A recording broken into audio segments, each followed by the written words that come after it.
C'est une démonstration de force de la part des narcotrafiquants envers le frère d'un militant associatif bien connu des Marseillais qui lutte contre le trafic de drogue et qui a déjà perdu un jeune frère. Ouais, encore une fois, donc vous avez raison de le souligner, c'est l'enquête qui va déterminer s'il y a vraiment un lien réel avec le narcotrafic. Ce qui est évident, c'est que le mode opératoire, c'est celui des narcomicides. Évidemment. C'est-à-dire qu'on a cette moto qui passe, qui s'arrête, qui tire, ça ressemble à une exécution de contrat, mais justement, c'est le travail des enquêteurs de venir matérialiser les faits pour confirmer les hypothèses, même quand elles semblent sauter aux yeux. Parce que là, on a cette hypothèse qui nous paraît évidente, que ce soit une riposte à l'action donc d'Amine Kessassi dans sa lutte, dans son engagement contre le stupéfiant qu'il a lui ébranlé.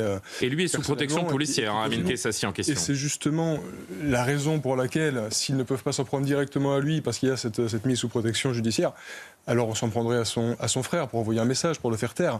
Comme effectivement, ils ont toujours le souhait de faire taire et de mettre à terre ceux qui menacent leur trafic. Maintenant, si tel est le cas, oui, il y a un cap de franchi, un cap de plus, et on en vient vraiment à comprendre que les revendications habituelles que l'on porte, et notamment que je vous porte, c'est-à-dire sur une hausse d'effectifs pour venir contrer le stupéfiant, plus d'enquêteurs pour casser des structures, oui, bien sûr qu'il le faut, mais au bout d'un moment, ça ne suffira pas. Non, parce que là, cette on a passé guerre... véritablement un cap.